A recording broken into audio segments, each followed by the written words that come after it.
मैं शुक्रगुजार हूँ खुदा बाप के लिए और बहुत ज़्यादा रूह कुदस के लिए कि खुदा का रूह आज सुबह हमारी ज़िंदगियों में मौजूद है और जो कलाम आज खुदा हमसे करने को है, यकीनन खुदा अपनी बड़ी कुदरत को नौजवानों की ज़िंदगी में जारी करने को। आइए मेरे साथ निकालिए वाइस उसका 11वां बाब और उसके मैं 9वीं आयत से तिलावत करूंगी। ऐ जवान, तू अपनी जवानी में खुश हो और उसके अयाम में अपना जी बहला और अपने दिल की राहों में और अपनी आंखों की मंजूरी में चल। लेकिन याद रख के इन सब बातों के लिए खुदा तुझको अदालत में लाएगा। आज खुदा का बंदा वाइस का मुसन्निफ नौजवानों को हदायत करता है जवानी के अयाम के बारे में कि हम अपनी जवानी में जो कुछ भी करें, जवानी के अयाम में हमारे रोजमर्रा के काम, हमारे सारा दिन के काम, सबसे पहले हमने इस बात को अपने दिल में रखना है कि हम अपनी जवानी के अयाम में जो कुछ भी करें, हमें इसके लिए अदालत में लाया जाएगा। लिखा है कि खुदा तुझको अदालत में लाएगा। उसके अयाम में अपना जी बहला और अपने दिल की राहों में अपनी आंखों की मंजूरी में चल। जवानी के दिनों में नौजवानों की जिंदगी में बहुत सारे ऐसे काम हैं जो हमारे दिल को बहलाते हैं, जो हमें अच्छे लगते हैं, हमारा दिल चाहता है कि हम करें, यानी कि बुरी ख्वाहिशें जवानी के दिनों में अपनी इस इंसान को कमजोर करता है, उसको गलत राहों की तरफ लेकर जाता है। लिखा है कि अपने दिल की राहों में और अपनी आंखों की मंजूरी में, आंखों की मंजूरी में यानी कि आंखों की ख्वाहिश को पूरा करना, दिल की मंजूरी में यानी कि खुदा को छोड़ के अपनी दिल की मर्जी को पूरा करना, अपनी आंखों की ख्वाहिश को पूरा करना कि जिस चीज से हमारे दिल को खुशी मिलती है हम वो काम करते हैं, बल्कि ये नहीं देखते, इस बात को अपने दिल से निकाल देते कि आखिरत में जवानी के अयाम में हम जो कुछ भी करेंगे हमें उसका हिसाब देना पड़ेगा। खुदा हमें उस बात के लिए अदालत में लेकर आएगा और हर वो काम, बुरी ख्वाहिश हो, ज़िना हो, हर वो काम जिससे खुदा की हुजूरी हमारी जिंदगी से दूर हमें ले जाती है, उसके लिए हमें अदालत में लाना पड़ेगा। आइए मेरे साथ निकालिए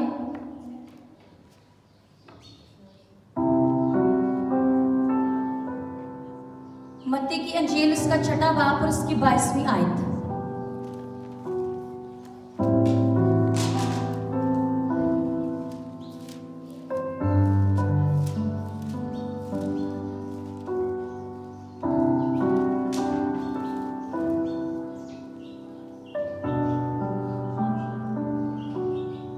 बदन का चिराग आंख है, बस अगर तेरी आंख दुरुस्त हो तो तेरा सारा बदन रोशन होगा और अगर तेरी आंख खराब हो तो तेरा सारा बदन तरीक होगा।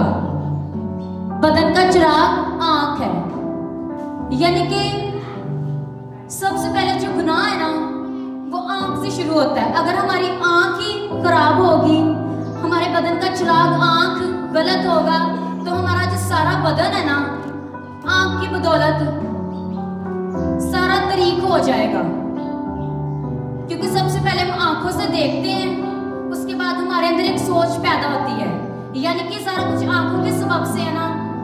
अगर आंख कुछ अच्छा देखेगी तो अच्छी सोच पैदा होगी, अगर बुरा देखेगी तो बुरी सोच पैदा होगी। सबसे पहले आंखों से देखते हैं, गलत सोच पैदा होती है, गलत सोच पैदा होने के बाद गुनाह शुरू हो जाता है, यानी कि पहले हम देखेंगे गलत रिलेशनशिप नौजवानों की जिंदगी में आम है।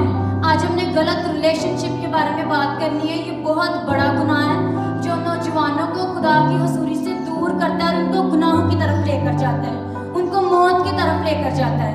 आज हमने इस गुनाह को, इस गलत रिलेशनशिप को अपनी जिंदगी से खत्म कर देना खुदा के कलाम के वसीला से। आज खुदा का कलाम हमें यही सिखाएगा कि हमारी जिंदगी में वो गलत चीजें जो आंखों के सबब से आती हैं, गलत चीजों की तरफ लेकर जाती, गलत राहों की तरफ लेकर जाते हैं, ही खत्म कर देना है, जो हमारे पूरे बदन को क्या करती है, तरीक करती है, गुनाह की तरफ लेकर जाती है, जहन्नम की तरफ लेकर जाती है। ना आंख होगी बुरी, ना गलत राहें होगी, ना गलत सोच होगी, ना सारा बदन तरीक होगा जो जहन्नम में डाला जाएगा। जब गलत रिलेशनशिप शुरू होता है,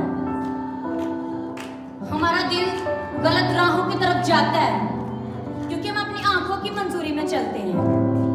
खुदा की हुजूरी हमारी जिंदगी से दूर हो जाती है। इसी तरह मत्ती की इंजील उसका 7वां बाब, मत्ती की इंजील उसका 5वां बाब,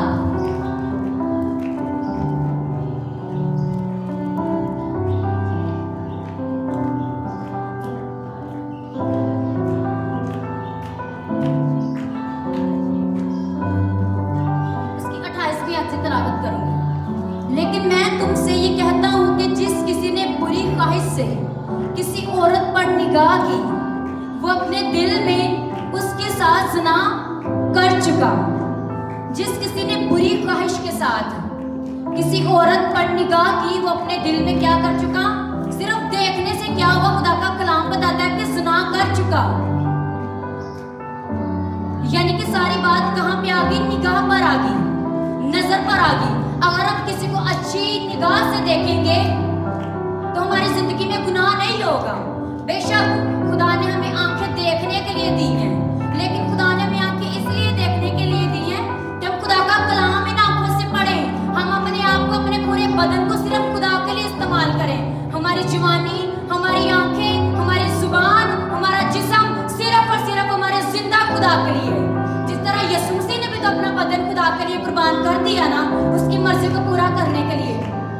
हम भी यीशु के पैरोकार हैं। जब यीशु ने अपनी मर्जी नहीं बल्कि बाप की मर्जी पूरी की, तो हमने भी अपनी जवानी की मर्जी नहीं, अपनी नजर की मर्जी नहीं, अपने दिल की मर्जी नहीं, बल्कि अपने खुदा की मर्जी पूरी करनी है। क्योंकि मैं, मेरा खुदा, आप और आपका खुदा आपके जवानी के अयाम को पसंद करता है। मेरे भाइयों, मेरी बहनों, जवानी के अयाम खुदा को बहुत पसंद है। जवानी की उम्र एक ऐसी उम्र है, तंदुरुस्त उम्र, जिसमें हम पूरी तरह से तंदुरुस्त होते हैं, जवान होते हैं। और ये लिखा है कि हम जबरदस्त हैं उस उम्र में, जोरावर हैं। खुदा के कलाम में लिखा हुआ है ज़बूर 127 में, जवानी के फर्जंद ऐसे हैं जैसे जबरदस्त के हाथ में तीर। तो हमारी जवानी, जब हम जोरावर हैं, जब हम स्ट्रॉन्ग हैं, जब हम सब कुछ कर सकते हैं, हम किसी के मोहताज नहीं हैं, तो हम अपने आप को खुदा के लिए इस्तेमाल करेंगे। हमारा दिल जवानी के अयाम में खुदा के लिए होगा, हमारी जवानी के दिन खुदा के लिए होंगे। जवानी के अयाम में जवान जोरावर है ना, जवान जो चाहे वो कर सकता है। अगर वो चाहे तो अपनी जवानी के दिन खुदा को दे सकता है।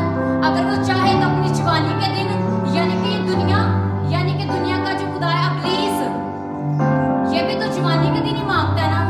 अब ये आप लोगों को पता होना चाहिए कि आपने अपनी जोरावर जवानी अपने खुदा के लिए गुजारनी है या दुनिया के कामों में। अगर हम समसून की जिंदगी पर गौर करें तो समसून एक जोरावर नौजवान था। उसने बहुत बड़े बड़े काम किए। उसने 1000 आदमियों को एक साथ मार डाला। खुदा ने उसको कितना ज्यादा जोर बख्शा। जब तक वो खुदा की हुजूरी में रहा, खुदा ने उसकी जिंदगी में खूब कसरत के साथ काम किए। हर जगह पे खुदा ने अपने रूह को उसके साथ, लिखा है कि खुदा का रूह उस पर जोर से आया, यानी कि हर जगह पर खुदा का रूह बड़े जोर के साथ उसकी जिंदगी में आया और उसने बहुत काम किए। वो कभी कमजोर नहीं हुआ क्योंकि खुदा उसके साथ साथ था। समसून ने अपनी जवानी खुदा को दी और खुदा ने अपनी कुदरत उसके साथ दिखाई। लेकिन फिर क्या हुआ? उसने भी गलत रिलेशनशिप शुरू किया। वो किसी औरत के इश्क में पड़ गया। फिर क्या हुआ? उसने उसको धोखा दिया और धोखे से उसके बाल कटवा दिए। जब बाल कटवा दिए तो वो कमजोर हो गया क्योंकि खुदा ने उसको हुक्म दिया था कि तेरे सर पर उस तरह ना फिरे। और अब ये क्यों हुआ? क्योंकि वो गलत रिलेशनशिप में आ गया। ना वो गलत रिलेशनशिप में आता, ना वो उसके सर पर उस तरह फिरता, ना उसकी आंखें निकाली जाती, ना वो इस तरह बेइज्जत होता, ना खुदा की हुजूरी उससे दूर होते, यानी कि खुदा के कलाम ने अपने बंदा समसून के वसीला से इस बात को साबित किया है कि जब हम गलत रिलेशनशिप में आते हैं, खुदा से दूर हो जाते हैं, तो फिर हमारी दुआएं जिंदगी ख़त्म हो जाती है, खुदा की हुजूरी हमसे दूर हो जाती है। हमने अपने आप को खुदा के लिए इस्तेमाल करना है, जितनी ज़्यादा हो सके हमने जवानी के दिनों में खुदा के कदमों में रहना है, दुआ करनी है, खुदा की हुजूरी में रहना है, खुदा से लिपटे रहना है। फिर खुदा के कलाम में लिखा हुआ है कि बुरी सोहबत अच्छी आदतों को बिगाड़ देती है। उसके बाद नौजवानों की बुरी सोहबतें, अगर हम अपनी ज़िंदगी पर गौर करें तो हमारे आसपास, हमारे मोहल्लों में हमारे जानने वाले बहुत सारे ऐसे लोग हैं जो बुरी सोहबतों में पड़ते हैं और उनकी ज़िंदगी बुरी सोहबत में बैठने से क्या हो जाती है? तबाह हो जाती है, खुदा की हुजूरी उनसे जुदा हो जाती है। बल्कि खुदा के कलाम में ये भी लिखा है कि मुबारक है हर एक जो खुदावंद से डरता है और उसकी राहों पर चलता है। हर वो नौजवान जो खुदा से डरेगा, खुदा का खौफ, खुदा की मोहब्बत, और उसके अंदर ये तलब होगी कि खुदा के कदमों में झुककर दुआ करे, तो खुदा उसके साथ अपनी कुदरत को जारी करेगा। हम यूसुफ की जिंदगी को देखेंगे। यूसुफ बहुत खूबसूरत था, बाइबल में बताया गया, बहुत नौजवान था, लेकिन उसकी जिंदगी में कितनी मुसीबतें थी। शुरू से लेकर आखिर तक वो मुसीबतों में रहा। क्या यूसुफ के पास मौका ना था? जब उसकी आका की बीवी ने उस पर बुरी निगाह की, लेकिन यूसुफ तो खुदा से प्यार करता था ना। यूसुफ जवान था, उसने ये नहीं देखा कि उसके सामने खूबसूरत औरत है, बल्कि उसने ये देखा कि उसके सामने खुदा है। तो आज के बाद हमने भी अपने सामने क्या रखना है? खुदा को रखना है, ताकि खुदा की हुजूरी कभी हमसे जुदा ना हो। खुदा यूसुफ के साथ काम करता रहा, खुदा यूसुफ से प्यार करता था, क्योंकि यूसुफ अपने आप को खुदा से हुजूरी से जुदा नहीं था होने देता। यूसुफ खुदा के लिए जीता था। अगर यूसुफ खुदा के लिए जीता था, तो हम भी खुदा से प्यार करने वाले। हम लोग तंदुरुस्त हैं, हमारे पास किसी चीज की कमी नहीं है, हम लोग भी खूबसूरत हैं, हम लोग भी जोरावर हैं। फिर हमारी आंखें खुदा के लिए क्यों नहीं है? हमारा दिल खुदा के लिए होगा, हमारी आंखें, हमारा जिस्म, हमारी रूह हमारे खुदा के लिए, हम खुदा के लिए। हमारी जवानी क्या, हमारी जवानी के अयाम भी हमारे खुदा ही के लिए होंगे। मसीह यीशु के बारे में हम देखेंगे। मसीह यीशु 12 बरस का था। जब 12 बरस का था तो वह उस्तादों के दरमियान उनकी सुनते और सवाल करते पाया गया। उसकी माँ मरियम और यूसुफ परेशानी में उसको ढूंढते हुए वापस यरूशलेम में आए और कहने लगे कि तूने हमारे साथ ऐसा क्यों किया, हम तुझे ढूंढ रहे थे। और यीशु मसीह ने क्या जवाब दिया?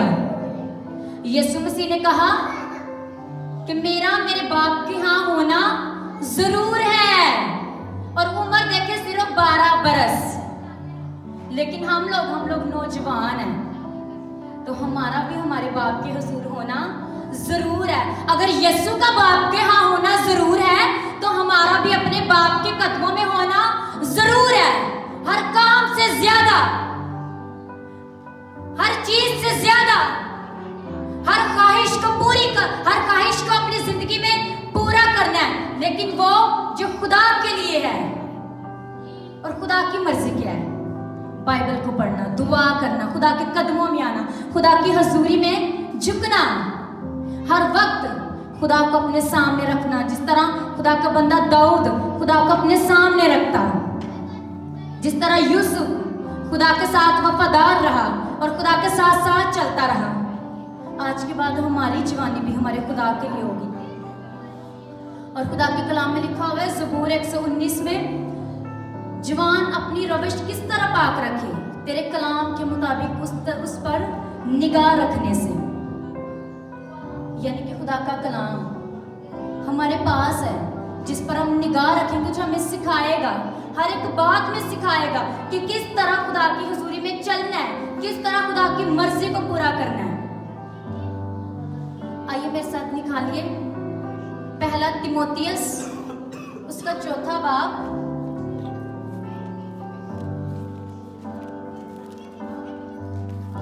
और उसकी 12वीं आयत। जो कोई तेरी जवानी की हकारत ना करने पाए, बल्कि तू ईमानदारों के लिए कलाम करने और चाल चलन और मोहब्बत और ईमान और पाकीज़गी में नमूना बने। क्या लिखा हुआ है खुदा के कलाम में? ये नौजवानों के लिए है। हमने गौर से इस बात को सुनना है। कलाम करने और चाल चलन और मोहब्बत और ईमान और पाकीज़गी में नमूना बने। यानी कि मसीह यीशु हमारे लिए एक नमूना है। जिस तरह मसीह यीशु ने किया ना, वैसे ही हमने भी करना है। अपना चाल चलन जवानी के अयाम में क्या करना है?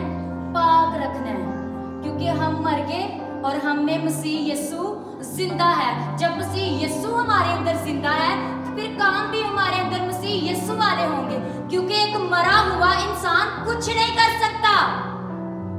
फिर हम कैसे अपनी बुरी ख्वाहिशों को अंजाम दे सकते हैं? कैसे हम बुरी निगाह से देख सकते हैं?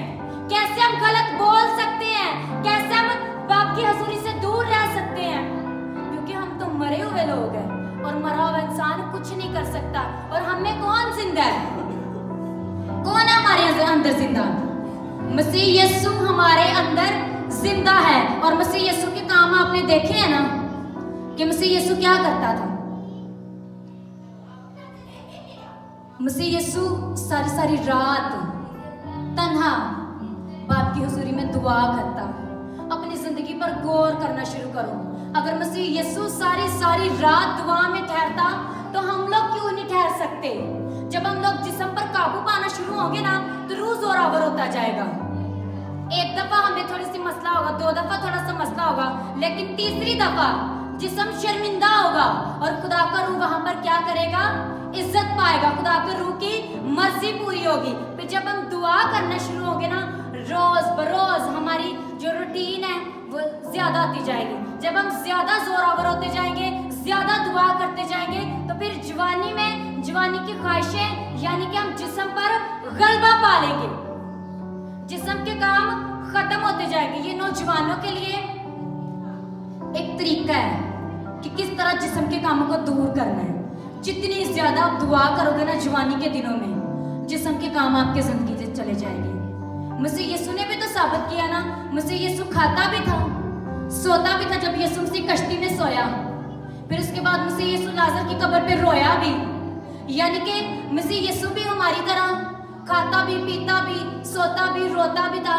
लेकिन यीशु मसीह ने ये साबित कर दिया कि जिस्म के अंदर होते हुए भी जिस्म के कामों पर हम क्या कर सकते हैं? काबू पा सकते हैं। जिस्म के काम हम नहीं करेंगे। जब यीशु मसीह ने इस चीज को साबित कर दिया कि जिस्म में होते हुए भी जिस्म के कामों को रद्द करेंगे और रूह के मुआफिक चलेंगे, बाप की मर्जी पर पूरे होंगे और जिस्म में नहीं बल्कि रूह में जिंदगी गुजारेंगे, खुदा की हजूरी में कायम रहेंगे, तो फिर हम भी यीशु के पैरोकार हैं। मैंने पहले भी बताया कि हम मर गए और हमें यीशु जिंदा है। जब यीशु मसीह ने साबित किया तो आज के बाद हम भी इस बात को साबित करेंगे। आज के बाद अपनी जिंदगी से जंग करना शुरू करो। अपनी जवानी के साथ जंग करना शुरू करो। हमने अपनी जवानी की बुरी ख्वाहिशों को हराना है और बाप की मर्जी को पूरा करना है। खुदा का रूह जिस तरह यूसुफ के साथ रहता था आपकी जिंदगी में भी आएगा और आपको भी खूब बरकत देगा। आपकी जवानी मुबारक होगी। मुबारक है वो शख्स जो जवानी के अय्याम में अपने खुदा को याद करता है। फिर खुदा के कलाम में लिखा हुआ है, मेरे साथ निकालिए वाइस।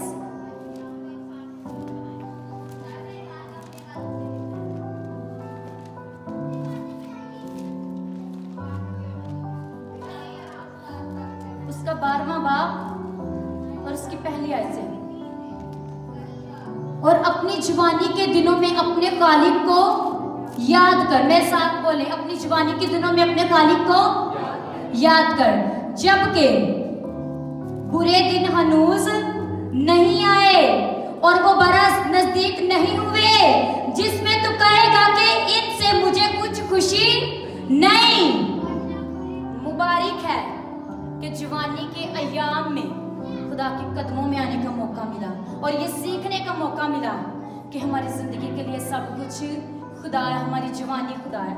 क्योंकि अभी वो दिन नहीं आए कि जब तू बुजुर्ग हो जाएगा, तुझे कोई संभालने वाला ना होगा, तू हर किसी का मोहताज होगा। जब तू जवानी के जोर से बाहर निकल जाएगा, क्योंकि जिस तरह जवान अपनी जवानी के अंदर जोरावर होता है, बुढ़ापे में तो वैसे कभी भी नहीं होता। फिर जब तेरे साथ कोई नहीं ना होगा, फिर तू कहेगा कि अब मैं खुदा के लिए हूं। लेकिन खुदा हमारा मेहरबान है, अजीम है। आप जिस भी उम्र में खुदा के पास आएंगे ना, खुदा आपको बरकत देगा, आपकी दुआ को सुनेगा। लेकिन जो उम्र खुदा को पसंद है ना, हमने उस उम्र में खुदा के पास आना है। क्योंकि फिर तू कहेगा कि मुझे किसी चीज से खुशी नहीं है, क्योंकि फिर तेरी जिंदगी में खुशी रह नहीं जाएगी। बुरे दिन हनूज नहीं आए, यानी कि अभी तेरे वो दिन नहीं आए जब तेरे पास कुछ नहीं होगा और तू बुढ़ापे में होगा। अभी तेरे पास वक्त है कि अपना आप खुदा को दो, अपनी जिंदगी खुदा के लिए गुजारना शुरू करो। और खुदा के कलाम में लिखा हुआ है कि जवानी की ख्वाहिशों से भाग, जवानी की ख्वाहिशों से भाग। और जो पाक दिल के साथ खुदावंद से दुआ करते हैं, उनके साथ रास्तबाजी और ईमान और मोहब्बत से सुलह का तालब हो। यानी कि आज के बाद हमने अपने ताल्लुकात, हमने अपनी सोहबत खुदा के लोगों के साथ रखनी है। ऐसे लोग जो खुदा से प्यार करते, देखो अपनी जिंदगी में खुदा के खादम, उनके साथ रफाकत रखनी शुरू करो, ताकि हम खुदा की मोहब्बत को जानें, ताकि उनके साथ सुलह का तालब रहें, ताकि हम खुदा की हज़ूरी में मिलकर दुआ करें और एक दूसरे के लिए बरकत का बायस बने। हमारी जवानी एक दूसरे के लिए बरकत का बायस बने। हमने अपनी सोहबत अब अच्छे लोगों से रखनी है, खुदा के लोगों से रखनी है। बुरी सोहबत से अपने आप को बचाना है। जवानी के दिन, जवानी की उम्र खुदा को बहुत पसंद है, लेकिन जवानी में ही दिल गुमराह होता है, जवानी में ही दिल दुनिया के कामों को पसंद करता है। लेकिन हकीकत ये है कि हमारी जवानी खुदा के लिए। बस जवानी की ख्वाहिशों से भागकर अपने आप को गुनाह से दूर रखना और खुदा की हजूरी में रहकर जवानी के दिनों में दुआ करते रहना, ताकि हमारी जवानी मुबारक हो, हमारी जवानी खुदा के लिए हो। आइए अपने सरों को झुकाकर खुदा की शुक्रगुजारी करें आज के जिंदा कलाम के लिए। और स्पेशली नौजवान आज अपनी अपनी जवानी को खुदा के हाथों में देंगे और इस बात को आज यहाँ पर रख कर जाएंगे कि मैं मर गया और मुझ में मसीह यीशु जिंदा है। मेरी जवानी मेरे खुदा के लिए है, मेरे जवानी के दिन मेरे खुदा के लिए हैं। मेरी आंखें आज के बाद खुदा के लिए होंगी, मेरी निगाहें खुदा की तरफ लगी होंगी, मेरा दिल खुदा के लिए लगा होगा। मेरी जवानी के दिन और रात खुदा की हजूरी में गुजरेंगे, खुदा के कदमों में गुजरेंगे, ताकि हम दुआ करते जाएं और खुदा में मजबूत होते जाएं, दुआ करते जाएं और खुदा के करीब जाते जाएं। क्योंकि हमारा दिन, हमारा दिल, हमारी जवानी, हम और हमारे घराने जिंदा खुदा के लिए हैं। जिस तरह यीशु ने अपना आप खुदा के लिए दिया, उस तरह हम भी अपना आप खुदा को देंगे। जिस तरह यीशु का जरूर था खुदा की हजूरी में होना, तो हमारा भी जरूर है कि हम खुदा ही के हजूर रहें, जिए, खुदा के साथ चलें।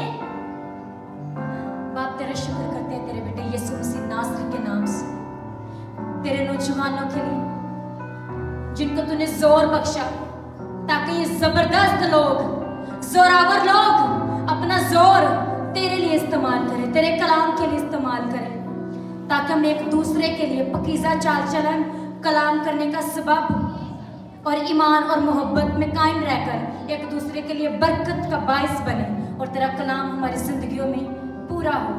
बाप तेरा शुक्र करते और स्पेशली रूह कुद्दस पूरे दिल से तेरा शुक्र करते हो कि तूने खूब मदद की और खूब अपने लोगों की जिंदगी में अपनी रूह और कुदरत को कायम किया और इनके दिलों पर चोट लगी। मैं तेरा शुक्र करती हूँ मसीह यीशु के नाम से, आमीन।